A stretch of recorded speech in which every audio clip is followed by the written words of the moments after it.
दोस्तों इस समय राशन कार्ड ई-केवाईसी को लेकर लोग बहुत परेशान हो रहे हैं क्योंकि सरकार ने नोटिफिकेशन जारी किया हुआ है कि अगर आप अपने राशन कार्ड में ई-केवाईसी नहीं करवाते हैं तो आपका राशन कार्ड निरस्त हो जाएगा या फिर आपको राशन नहीं मिलेगा।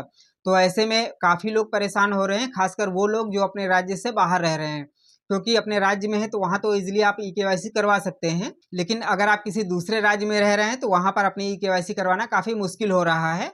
हालांकि सरकार ने बताया हुआ है कि आप जिस भी राज्य में हैं वहाँ पर अपने नज़दीकी राशन की दुकान पे जाकर अपनी ई-केवाईसी करवा सकते हैं। बट प्रॉब्लम ये आती है कि काफ़ी लोगों को मालूम ही नहीं होता है कि उनके आसपास में राशन की दुकान है कहाँ पर, क्योंकि लोग अपना ड्यूटी करते हैं, सुबह निकले शाम को आए, और अगर राशन लेते हैं सरकारी तब तो उनको मालूम है। लेकिन कई लोग बाहर रहते हैं जो कि सरकारी राशन बाहर नहीं लेते हैं, अपने गांव में तो राशन कार्ड है वहाँ पर लोग लेते हैं, लेकिन अगर कहीं बाहर दूसरे राज्य में रह रहे हैं, दूसरे शहर में रह रहे हैं तो वहाँ पर राशन लेने वो लोग नहीं जाते हैं। लेकिन अगर आप घर जाना नहीं चाहते हैं तो आपको केवाईसी तो करवानी पड़ेगी, और उसके लिए जरूरी है कि आप अपने राशन की दुकान पर जाएंगे तभी आप ये केवाईसी करवा पाएंगे। तो अगर आप राशन की दुकान नहीं ढूंढ पा रहे हैं, आपको समस्या आ रही है, आपको मालूम नहीं चल रहा है कि आप दूसरे शहर में हैं, दूसरे राज्य में हैं और वहाँ पर राशन की दुकान कहाँ पर है, कितनी दूर पर है, किस लोकेशन पर है, अगर आप जानना चाहते हैं तो उसके लिए वीडियो को पूरा देखिएगा। मैं पूरा तरीका बताने वाला हूँ कि कैसे आप मोबाइल से बहुत आसानी से अपने नज़दीकी राशन की दुकान को ढूंढ सकते हैं और उसके बाद में वहाँ पर जाकर बहुत आसानी से अपनी ई-केवाईसी करवा सकते हैं। नमस्कार, मैं हूं आपका दोस्त रामराज, और अगर आप चैनल पर नए हैं तो चैनल को सब्सक्राइब करके बेल आइकन को ऑल पर सेट करके जरूर रखिएगा। मैं हमेशा आपके काम की जानकारियाँ लाता रहता हूँ। तो चलिए चलते हैं फ़ोन की स्क्रीन पर और आपको लाइव में दिखाते हैं, दुकान सर्च करके दिखाते हैं कि किस प्रकार से आप अपनी नज़दीकी राशन की दुकान को सर्च कर सकते हैं। तो देखिए ये मैंने अपने फ़ोन की स्क्रीन ऑन कर ली है। अब यहाँ पर सबसे पहले आपको अपना प्ले स्टोर ओपन कर लेना है। ये मैंने प्ले स्टोर ओपन कर लिया है। यहाँ पर टाइप करेंगे मेरा राशन।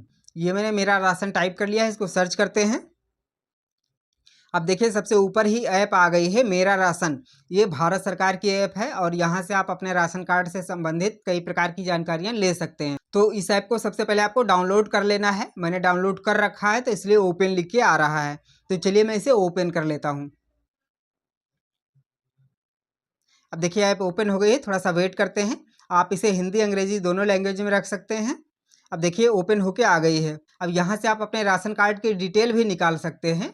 आप आधार कार्ड से अपना राशन नंबर और पूरी डिटेल, मेंबर्स कितने हैं, सारी जानकारी ले सकते हैं। यहाँ पर कई ऑप्शन दिए गए हैं। तो देखिए आप अगर आप अपने राशन कार्ड की डिटेल देखना चाहते हैं तो उसके लिए आपको यहाँ पर एक ऑप्शन मिलेगा आधार सीडिंग का, ये देख सकते हैं। तो इस पर आपको क्लिक कर देना है। अब देखिए यहाँ पर राशन कार्ड नंबर या आधार संख्या आपके पास जो अवेलेबल हो वो डाल सकते हैं। सबसे इजी होता है आधार नंबर डालना, क्योंकि राशन कार्ड नंबर तो राशन कार्ड पे रहेगा और वो हमेशा हर किसी की जेब में नहीं होता है। तो चलिए मैं आधार नंबर से आपको सर्च करके एक बार दिखा देता हूँ। यहाँ पर आधार संख्या पर क्लिक करेंगे पहले, उसके बाद में आधार नंबर डाल देंगे। ये मैंने अपना आधार नंबर डाल दिया है, सबमिट करते हैं। देख सकते हैं यहाँ पर पूरी जानकारी आ गई है। देखिए यहाँ पर स्टेट है, डिस्ट्रिक्ट है और योजना है, उसके बाद में राशन कार्ड नंबर भी दिया हुआ है, दुकान की संख्या है, पूरी जानकारी यहाँ पर मिल जाएगी।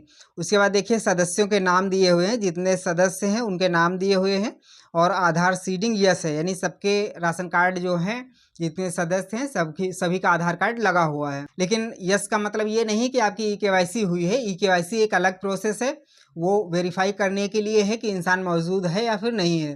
तो इसलिए ई-केवाईसी तो आपको करवानी ही पड़ेगी। अब आपको बताते हैं कि आप दुकान सर्च कैसे करेंगे। तो उसके लिए आपको बैक आ जाना है, और देखिए और थोड़ा बैक आएंगे, होम पर आ जाते हैं। तो देखिए यहाँ पर एक ऑप्शन आपको मिल जाता है आसपास की राशन की दुकानें, ये देख सकते हैं। तो इसी पर आपको क्लिक कर देना है। ध्यान रहे कि आपको लोकेशन की परमिशन दे देनी है, और अगर आपके फ़ोन में लोकेशन ऑन नहीं है तो आपको पहले लोकेशन ऑन कर लेनी है, क्योंकि अगर लोकेशन बंद रहेगी तो फिर ये सर्च नहीं कर पाएगा। आपकी लोकेशन के हिसाब से ही आपके नज़दीकी दुकान के बारे में जानकारी मिल पाएगी। तो मैंने अपनी लोकेशन ऑन कर रखी है, तो अब इसी ऑप्शन पर क्लिक कर देंगे। देखिए यहाँ पर परमिशन मांग रहा है ऐप, तो चलिए इसको परमिशन दे देते हैं। अब देखिए यहाँ पर अलर्ट आया है नो शॉप, तो ओके कर देते हैं और दोबारा से सर्च करते हैं। ये देखिए पूरी लिस्ट आ गई है और सभी दुकानें आसपास की आ गई हैं। एड्रेस भी दिया जा रहा है और उसके बाद दुकानें दी जा रही हैं, और दूरी भी दी जा रही है कि कितनी दूरी पर दुकानें हैं आपकी। देखिए यहाँ पर स्टेट, जिला सब कुछ दिया जा रहा है, दुकान की संख्या है, और देखिए दूरी भी लिखी हुई है, सभी दुकानें हैं, और वहाँ पर दूरी भी है कि आपके लोकेशन से दुकान की दूरी कितनी है। 0.06 किलोमीटर है, यानी कि लगभग आधे किलोमीटर है। हमारे घर के आसपास में ही दुकान है। और उसके बाद में अगर आप एड्रेस जानना चाहते हैं, यानी कहने का मतलब एड्रेस तो आपको मिल जाएगा, बट अगर आप लोकेशन देखना चाहते हैं, आप मैप के माध्यम से जाना चाहते हैं तो ईजी है। सामने देखिए मैप का निशान बना हुआ, इस पर क्लिक करेंगे और गूगल मैप पर चले जाएंगे। यहाँ से आप इजीली अपनी दुकान ढूंढ सकते हैं। देखिए पूरा डायरेक्शन शो हो गया और स्टार्ट पर क्लिक करेंगे। उसके बाद में आप इजीली लोकेशन के माध्यम से दुकान पर पहुंच सकते हैं। और देखिए सीरियल से दुकानें बहुत सारी दिखा रहा है। सबसे पहले सबसे नज़दीक वाली, उसके बाद उससे दूर की, फिर उससे दूर की। यहाँ पर हमारे आसपास में या कुछ दूरी पर जितनी भी दुकानें रहेंगी, बहुत सारी दुकानें हैं, तो सभी की डिटेल यहाँ पर मिल जा रही है। देख सकते हैं 10 किलोमीटर तक की रेंज की दुकानें मुझे यहाँ पर शो हो रही हैं। मैं कहीं भी जाके अपनी KYC करवा सकता हूँ। तो इस प्रकार से बहुत आसानी से अपनी नज़दीकी राशन की दुकान खोज सकते हैं और वहां पर जाकर अपने राशन कार्ड की KYC इजीली करवा सकते हैं। आपने अभी तक अपने राशन कार्ड में KYC करवाई है या फिर नहीं करवाई है, कमेंट करके जरूर बताइएगा। और साथ में ये भी बताइएगा कि आप किस राज्य से हैं। जानकारी पसंद आई हो तो वीडियो को लाइक जरूर करिएगा, दोस्तों में शेयर भी करिएगा ताकि सबको ये जानकारी मिल पाए। चलिए मिलते हैं ऐसी एक नई जानकारी के साथ में, तब तक के लिए जय हिंद।